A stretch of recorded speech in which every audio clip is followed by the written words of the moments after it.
Shalom à tous, peuple béni du Seigneur, et bienvenue à la dispensation. Combien j'aime ces choses chaque fois lorsque je parle des réalités du royaume et surtout lorsque je parle de mon mandat, lorsque le Seigneur Jésus-Christ m'a appelé les jours de ma vocation. Il m'a dit, je mettrai mes paroles dans ta bouche. Et j'ai passé au moins 2 ans dans la prière en attente pour avoir le message. Et tout ce que je suis en train de vous relater, c'est une promesse, une chose promise, comme on dit, et une chose due. Bien-aimés dans le Seigneur, bienvenue à la dispensation. Que notre Seigneur Jésus-Christ vous bénisse abondamment. Prions. Tendre Père, à propos des réalités qui ont régi l'univers, je te prie de m'utiliser encore pour que ce que tu m'avais dit ces jours-là, autrefois, soit dispensé à ton peuple aujourd'hui et que ça reste un sujet d'édification pour augmenter notre foi et pour contribuer à notre édification spirituelle en ton nom merveilleux, Jésus-Christ. Nous avons ainsi prié. Amen. Bien-aimés dans le Seigneur, encore une fois de plus, bienvenue à la dispensation. Bien.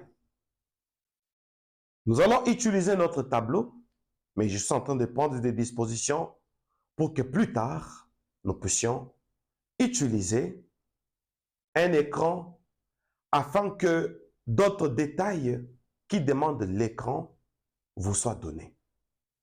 Mais le comble du message sera donné tout de suite. Ma famille, attention. Lorsque j'avais vu cette grande main qui était entrée dans ma chambre, la toiture qui s'était effacée, une voix qui me dit, je suis venu te prendre. Et c'est par là que je me suis retrouvé au-delà du soleil et dans l'univers. Et le Seigneur Jésus-Christ a commencé à me parler sur les lois de la création.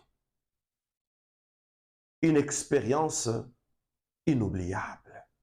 Je vous assure, ma famille. Des choses qui ont bouleversé ma foi, qui ont boosté ma détermination sur les choses des dieux. Oh mon Dieu. Ainsi,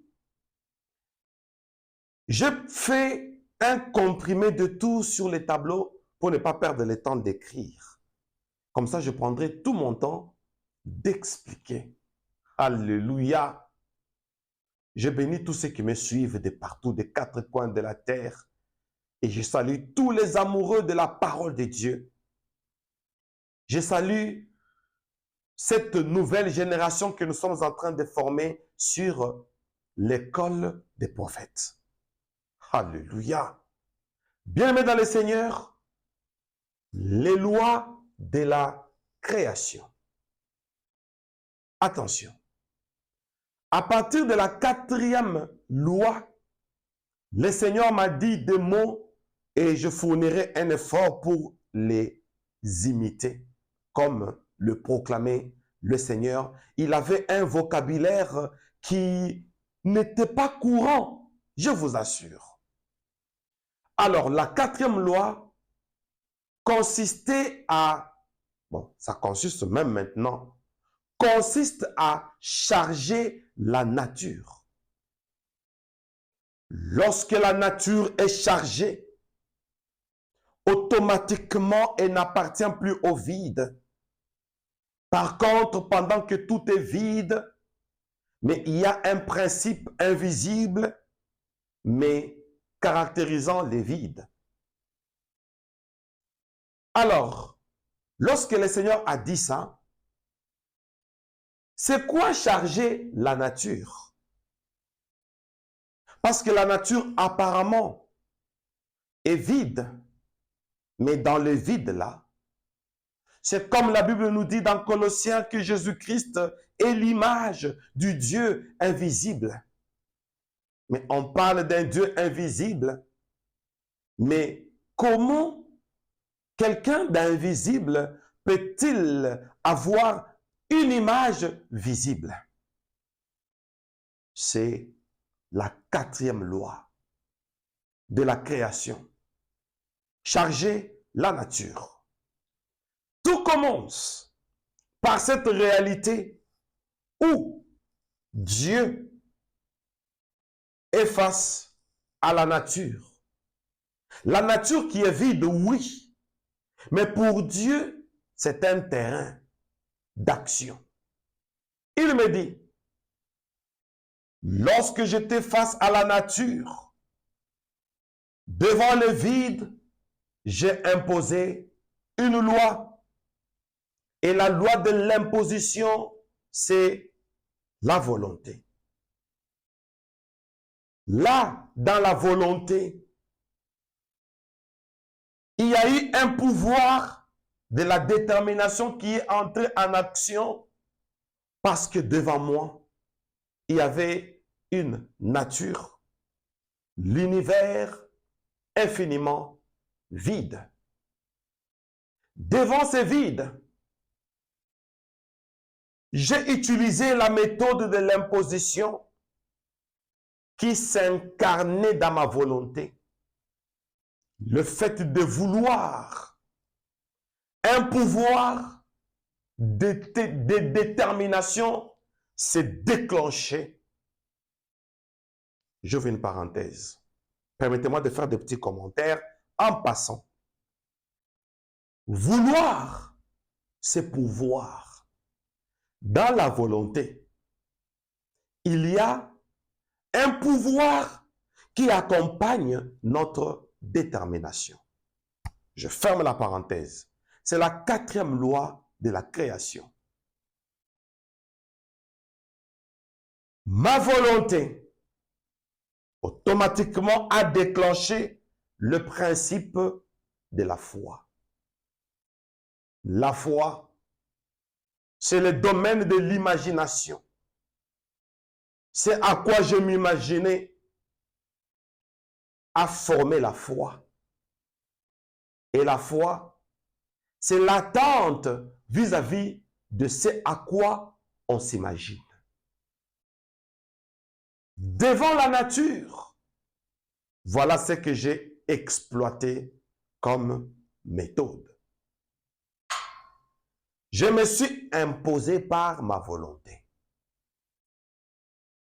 J'ouvre une deuxième parenthèse.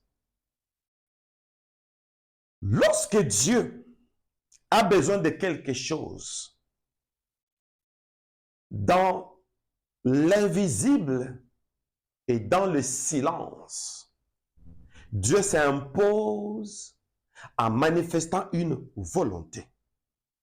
Cette volonté déclenche 2 principes, dont le premier, c'est le pouvoir de la détermination, dont le deuxième, c'est le principe de la foi. La foi, c'est la détermination. Alors, cette détermination qui définit la foi crée une réalité qui se dirige vers la nature. Ça sort de Dieu. Je voudrais dire, ça émane de Dieu et après, ça se dirige vers la nature. Et le Seigneur a ajouté pour me dire, c'est comme tout homme qui gère la présence de Dieu en lui. Automatiquement, toutes les lois de la création s'incarnent aussi en lui parce qu'il pourra aussi créer comme le Créateur a créé. Oh mon Dieu. Tout ça, ça se dirige vers la nature. Alors, la nature va subir deux impacts. Le premier, c'est le devoir. Dans la nature, qui est infiniment vide, mais dans le vide-là, il y a déjà un devoir qui s'impose, lequel? Le devoir donné à la nature. Oh mon Dieu! Quel est le devoir? Le devoir, c'est subir le pouvoir dégagé qui cache une volonté. Subir la foi qui cache l'imagination de Dieu. Alors, la nature est face à un devoir. Et pour Dieu, c'est une façon de rendre la nature complice vis-à-vis de ce à quoi il est en train de s'imaginer. Et cette imagination est une volonté. Dieu veut quelque chose. Il s'imagine et il veut que ce à quoi il est en train de s'imaginer puisse s'imposer dans la nature. Comme ça, que la nature soit déjà complice. Quand il voudra placer un soleil quelque part et que cet endroit accepte la volonté du Créateur. Quand il voudra imposer les étoiles, quand il voudra imposer la terre, quand il voudra baptiser la nature, construire dans l'univers infiniment vide, mais qui est au préalable un devoir sacré qui sera exécuté. Et à la quatrième loi de la création, qui exécute les vides, et le vide est maintenant caractérisé par des émissions en forme d'onde. Je crois qu'on en a parlé dans les précédentes lois. Ainsi, le fait que la volonté de Dieu soit dirigée vers la nature, c'est la loi de l'imposition, afin que cette nature se sente caractérisée par une loi. Et cette loi impose la nature à un devoir et à une charge. Alors, la pensée divine a créé la loi de l'électromagnétique, ou, j'ai abrégé là, la loi de l'électromagnétique. Le vide était sous une force magnétique accompagnée d'une énergie, et c'est cette énergie qui s'impose dans les vides pour créer un magnétisme afin que tous les éléments de la nature puissent tourner d'après un tempo de la volonté de Dieu. Le tempo, c'est la vitesse. Parce que Dieu veut cette énergie de son vouloir crée une vitesse pour que, sitôt, il parlera, sitôt, ces principes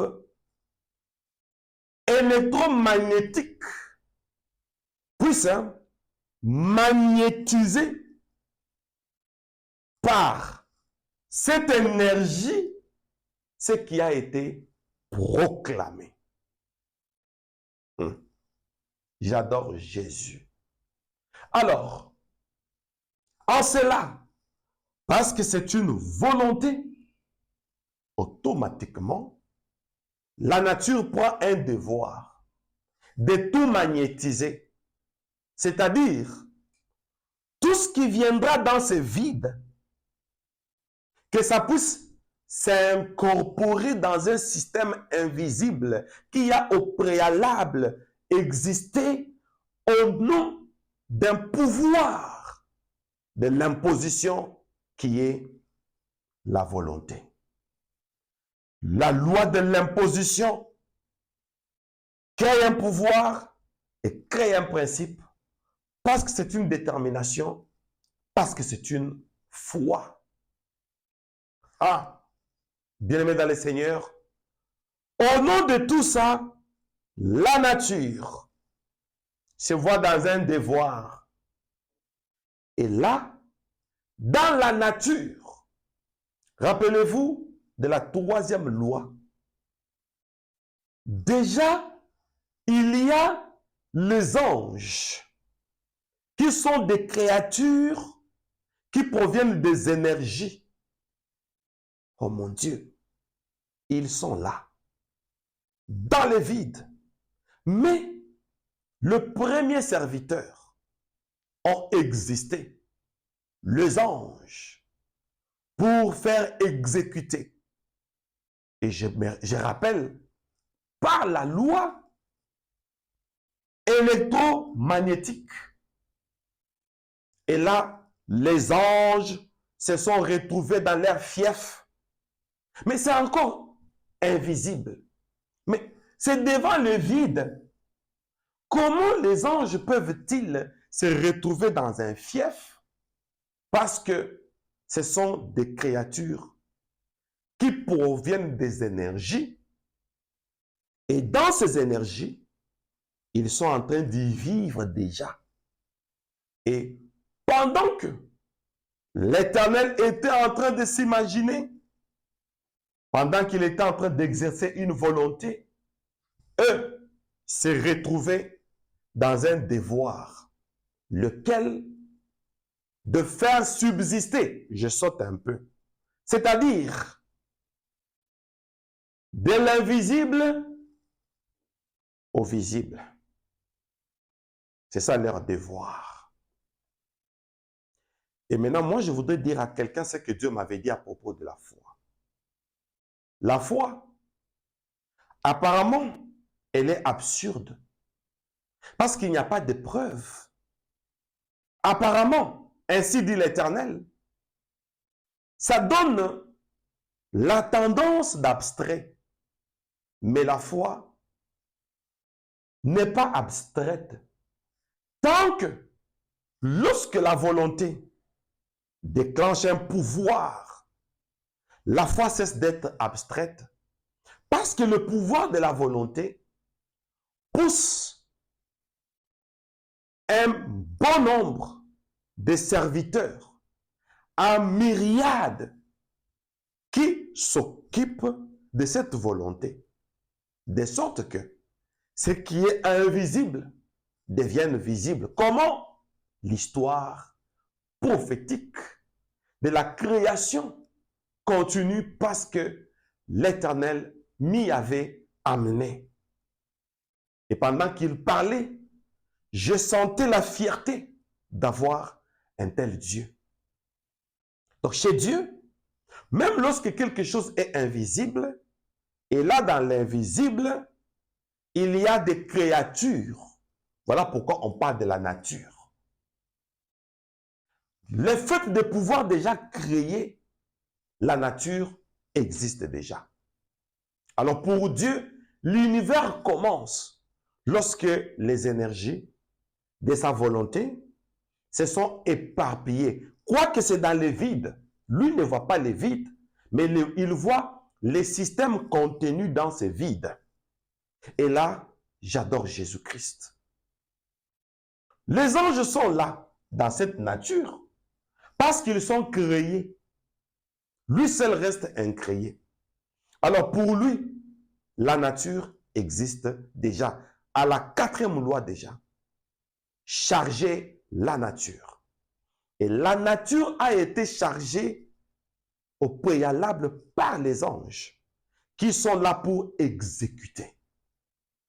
Alors c'est pour eux un devoir La nature reçoit un devoir et ça fait partie d'une charge.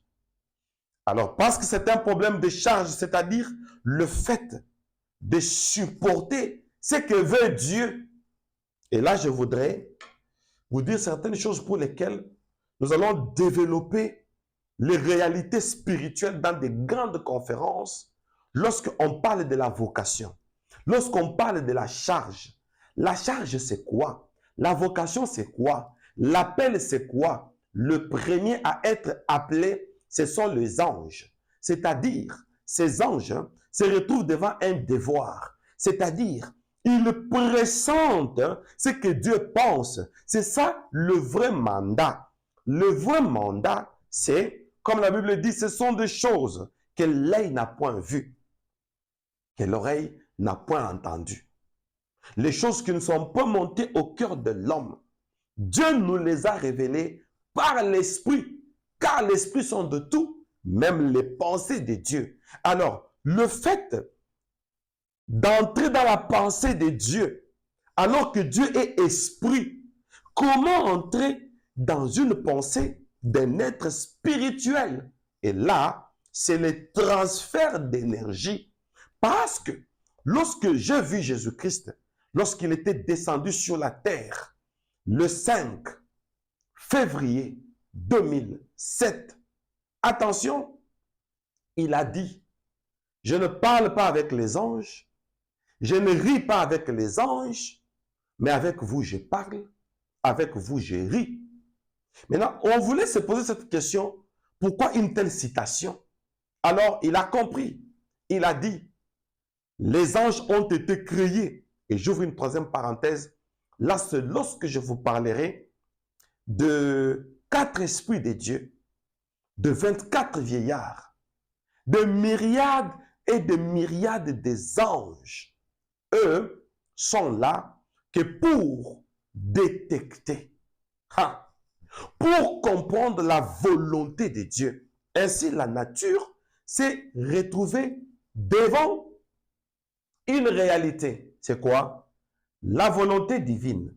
La volonté divine est en train d'influencer la nature. Et là, la nature se retrouve devant un devoir. Pourquoi j'ai ouvert la troisième parenthèse?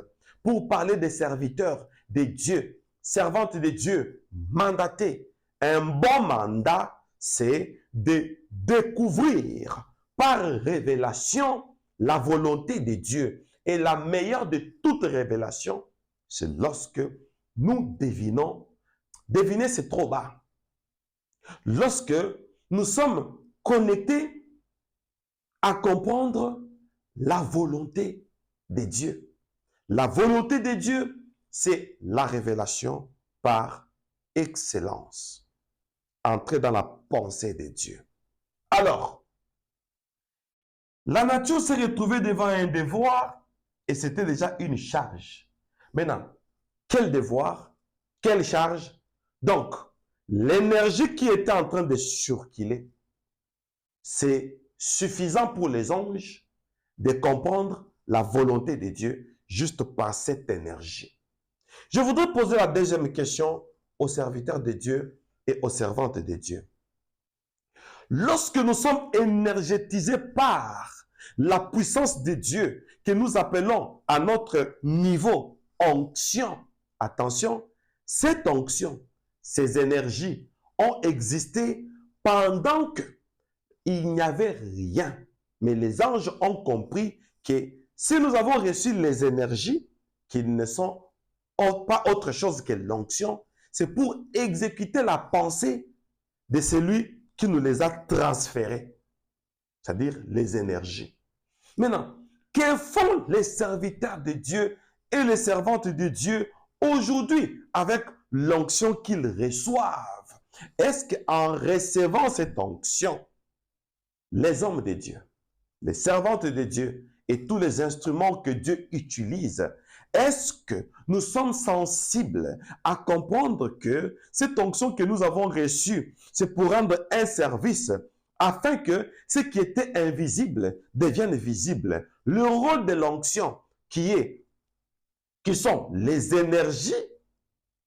Alors, ces énergies entrent dans un mécanisme magnétique pour que tout ce qui est environnant soit sous un tempo. Alléluia. C'est comme la Terre qui tourne autour du Soleil. C'est comme les planètes qui tournent autour du Soleil. Et le système solaire, on appelle ça système solaire. Tout ce que Dieu a créé, on en avait déjà vu, mais juste un rappel pour qu'on revienne sur les rails.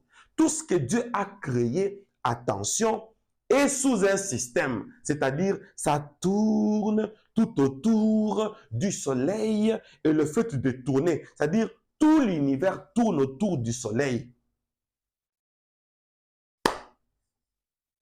Le fait que ça tourne, automatiquement, nous parlons du tempo, d'après le terme prophétique et spirituel.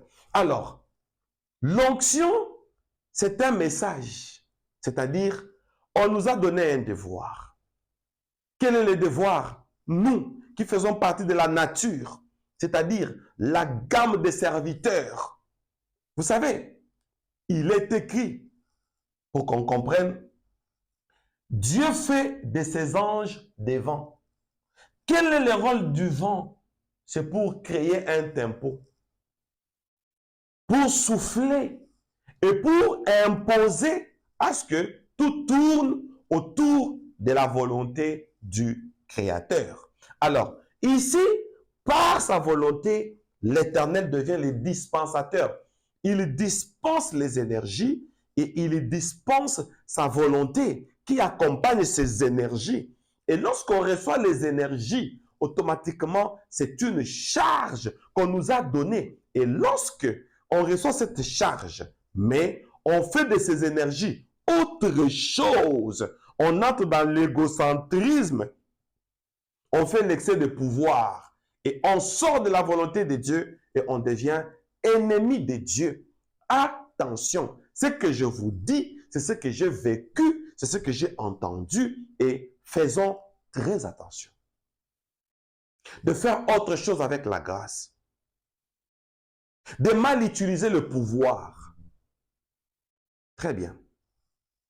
Alors, la nature est soumise à une loi électromagnétique pour que tout ce qui entrera dans le sillage qui est le circuit qui est quoi? La nature, l'univers. Tout ce qui entrera dans l'univers soit soumis par cette loi électromagnétique, c'est-à-dire une force et une puissance. Une force et une puissance. Alors, c'est comme l'émail, ça attire tout vers la volonté du Créateur. Ça attire, ça attire. Lorsque le Créateur parlera, alors, la loi électromagnétique, que la lumière soit, cette loi, automatiquement, ayant des vertus, alors, ça suscite des atomes appropriés afin que ce qui peut produire la lumière soit réuni et que ça forme un amas pour faire subsister ce qui est proclamé. C'est ça la quatrième loi sur la charge qu'on donne à la nature. Une quatrième parenthèse, si la nature peut se soumettre d'une manière scrupuleuse afin que ce que Dieu veut soit, que ça soit où? Dieu dit que la lumière soit et la lumière fut. Alors, le fut là, c'est le verbe être. Alors, être où? C'est ça la volonté de Dieu. Pour que chaque chose soit là où Dieu veut que ça soit, ou, mettons au conditionnel, là où Dieu voulait que ça soit. Alors, cette loi électromagnétique, où on voit les énergies et la puissance créer un tempo, ça devient un devoir et une charge. La nature, à son tour, va transporter ces messages. À quoi? au déclenchement. Ici, les choses commencent déjà à s'engendrer. C'est-à-dire, cette puissance va déclencher quelque chose. C'est encore invisible, mais ça crée un élan. L'élan de la transformation. Pour dire, mais suivez-moi bien. Petit à petit, je suis en train de chuter. Mais je n'ai pas fini le message. La partie que j'attendais, c'est celle-ci. Parce que ça m'avait fait tellement du bien. Dieu pense, il manifeste une volonté, il s'impose sur la nature. Comme c'est une imposition, c'est un devoir pour les anges, c'est une charge pour les anges. C'est-à-dire, ils doivent exécuter.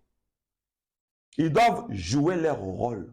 Leur rôle, c'est de faire exécuter. Voilà, on les appelle les vents.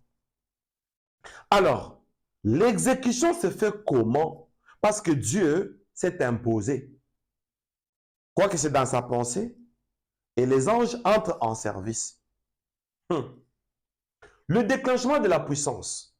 Le premier déclenchement de la puissance va commencer sur la création de l'élan. C'est-à-dire, cet élan, parce que c'est la loi électromagnétique, ça crée un élan. Supposons, ça c'est une supposition, au nom de ce que j'avais compris. Je peux prendre ce petit bâton. Je le lance dans la nature. Ça commence à tourner. Voilà pourquoi dans l'univers, tout tourne. Ça tourne pourquoi? Pas parce que c'est pour déambuler. Non. Ça tourne pourquoi? Pas parce que ça doit errer. Non. C'est la force électromagnétique qui subit tout objet. Et j'ouvre une cinquième parenthèse. Lorsque le Créateur a pris chair, Jésus-Christ est venu sur la terre. Il regarde un aveugle. Il prend la salive, qui n'a rien à voir avec le remède pour la cécité. Il prend sa salive et il prend la boue. Ça n'a rien à voir. Je dis bien, ça n'a rien à voir. Il le mélange avec sa salive, il a craché, il a fait une boue. La salive est la terre. Le fait qu'il a une volonté pour que l'aveugle voie. Et là, je vous parlerai sur la cinquième loi. Comment ceux qui ont réussi à imposer la volonté du Créateur dans la nature, automatiquement, ils forment une armée. Et je vous parlerai à la cinquième loi, la création de l'armée céleste. Très intéressant. Alors, ma famille, le Créateur a pris chair. Il a pris sa salive. Il a pris la terre. Il en a fait une boue. Et il a imposé sur les yeux de l'aveugle. Et il lui a dit, va te laver dans les réservoirs de Siloé. Lorsqu'il est parti, il s'est lavé. Il a vu. Il n'y a rien de créatif entre la salive et la boue mélangée pour ouvrir les yeux. Tout ça, c'est le devoir que le Créateur donne à la nature et c'est comme ça que se fait le miracle. Le miracle n'est pas loin de nous. Bien-aimés, on va prier sur ces choses. Vous allez me donner raison parce que je suis un témoin vivant.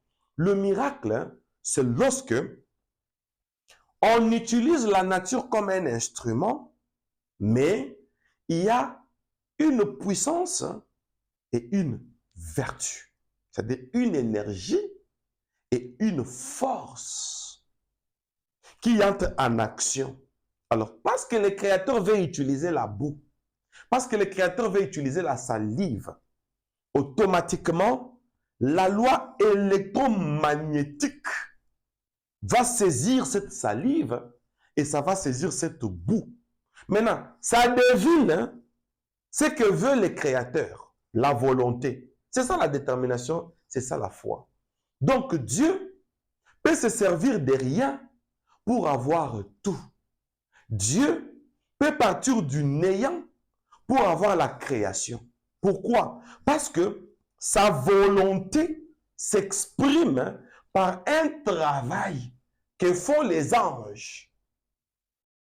Voilà pourquoi quand on dit, ils imposeront les mains aux malades. La main là n'est pas spéciale.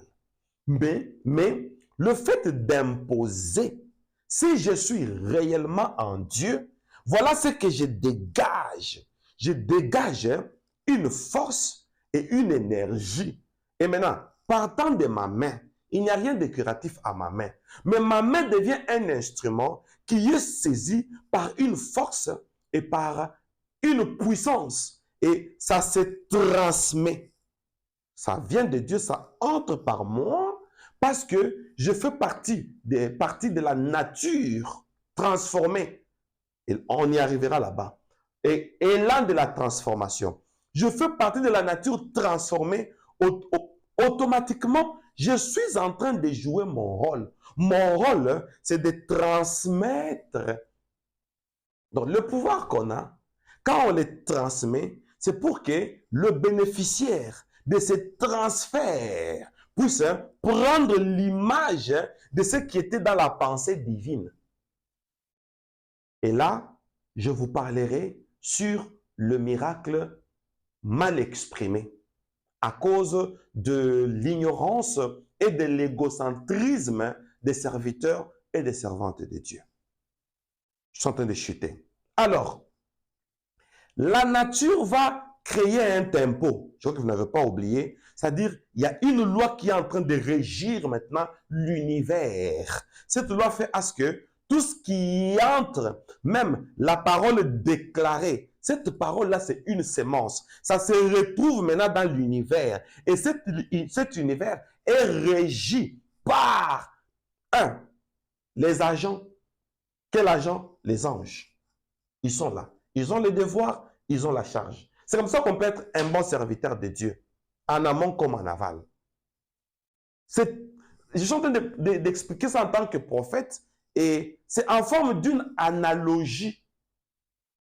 On est serviteur pourquoi? Pour exécuter ça, la volonté du Créateur. Ainsi, dans la nature, c'est créé alors l'élan de la transformation. C'est-à-dire, tout ce qui va entrer dans le sillage ou la loi électromagnétique qui est en train de vibrer pour que tout ce qui s'y retrouvera puisse prendre l'image de ce que pense le Créateur.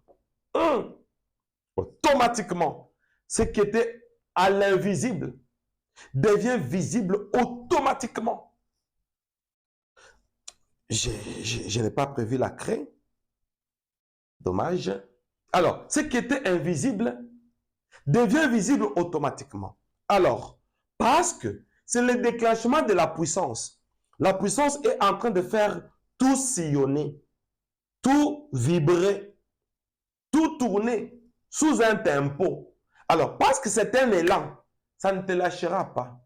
Supposons que Dieu veut que l'homme voie par la boue mélangée à la salive, la loi de l'élan, c'est-à-dire une puissance fait que tant qu'il y a eu contact entre la salive et la boue, créée par le Seigneur Jésus-Christ, un élan se crée. Vous savez, ils imposeront les mains aux malades et les malades seront guéris. Il faut faire attention. Je peux t'imposer la main, tu n'es pas guéri sur place. Je peux te baptiser sur place, tu ne vois rien de spécial. Attention, tu es sous un élan. Cet élan-là est en train de te faire sillonner dans une loi, la loi électromagnétique. C'est-à-dire, on voit une puissance et on voit une force. Alors, ça crée une vertu. Ça te caractérise et tu finiras par prendre l'image de ce que le Créateur voulait que tu deviennes.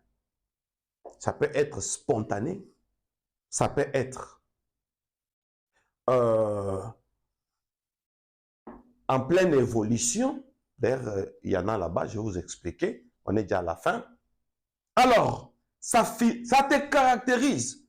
Maintenant, Je voudrais vous parler en un mot, en passant, sur les anges.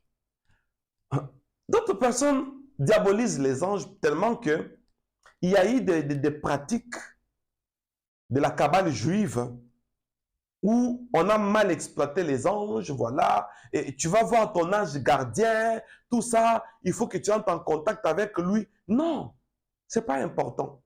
Ça, c'est de l'ignorance pour tous les juifs qui sont dans la cabale. C'est vraiment l'ignorance. Pourquoi? Un, les anges sont énergétisés. Ils proviennent des énergies. Deux, l'univers est énergétisé. Donc, il y a un pouvoir qui régit l'univers. Trois, si on dit l'ange de l'Éternel campe tout autour de ceux qui les craignent et il les arrache du danger, ne pense pas que l'ange a un fouet comme ça. Un sorcier vient, pom, sur la tête. Il est là. C'est comme quelqu'un qui a un matériel pour chasser les mouches. Non. Juste une présence de l'ange, parce qu'il a été créé par des énergies, il les dégage. Rappelez-vous d'une loi, la quantité de l'onction cédée et c'est la quantité de l'onction absorbée. Chez Dieu, on ne perd rien. Ce que Dieu t'a donné, tu les dégages aussi. C'est comme les diamants qui reçoivent les rayons solaires et qui les propulsent aussi. Ça renvoie. Maintenant, l'ange est comme ça. Partout où il est, son sillage est caractérisé par la loi électromagnétique. Lorsqu'un démon y arrive, c'est comme l'océan qui est en train de créer une ondulation. Tout ce qui arrive est englouti et on fait disparaître ça. Ça ne vaut pas la peine d'invoquer un ange qui déjà exige ses énergies là où il est. Maintenant, vous allez l'invoquer pourquoi? Si vous l'invoquez, là, vous invoquez l'instrument. Alors que lui est là pour exercer un devoir. Il a une charge de te délivrer. Maintenant, tu l'invoques lui pourquoi? Très bien. Alors, qu'est-ce que la nature fait? Au nom de la volonté de Dieu, il déclenche l'élan de la transformation.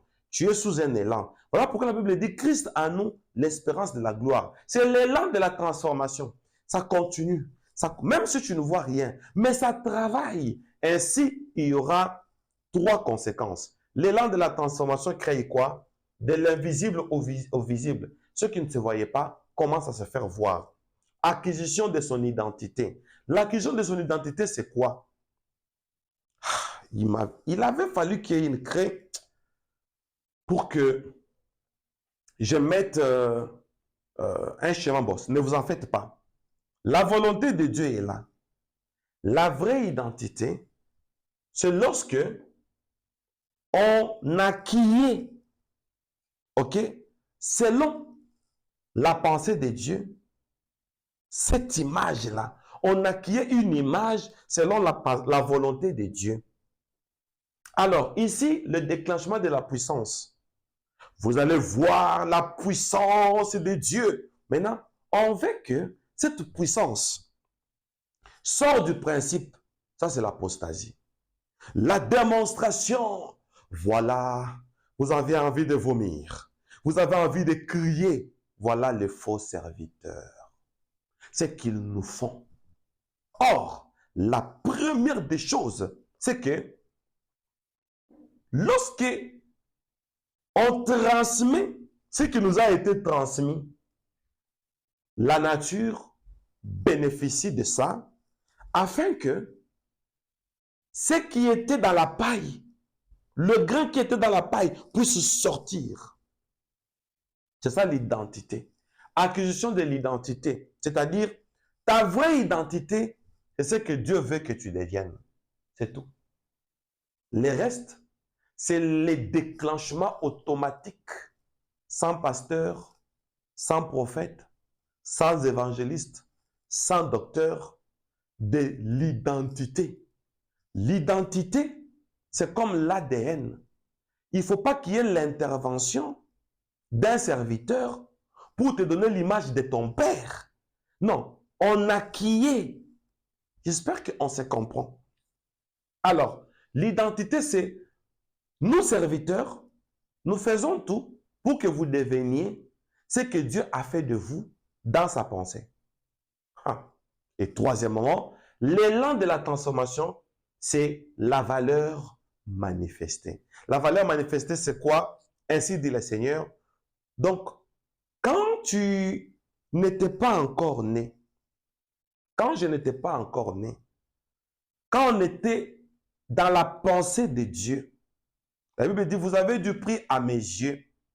Maintenant, le fait que Dieu a pensé à nous, le fait que nous n'existons pas encore, mais notre valeur existe déjà dans la nature, et notre rôle est que cela puisse se manifester. Si je te communique mon onction ministérielle, pour lesquelles j'ai reçu un devoir, pour lesquelles j'ai reçu une charge, dès que tu reçois cette onction, recevez l'onction.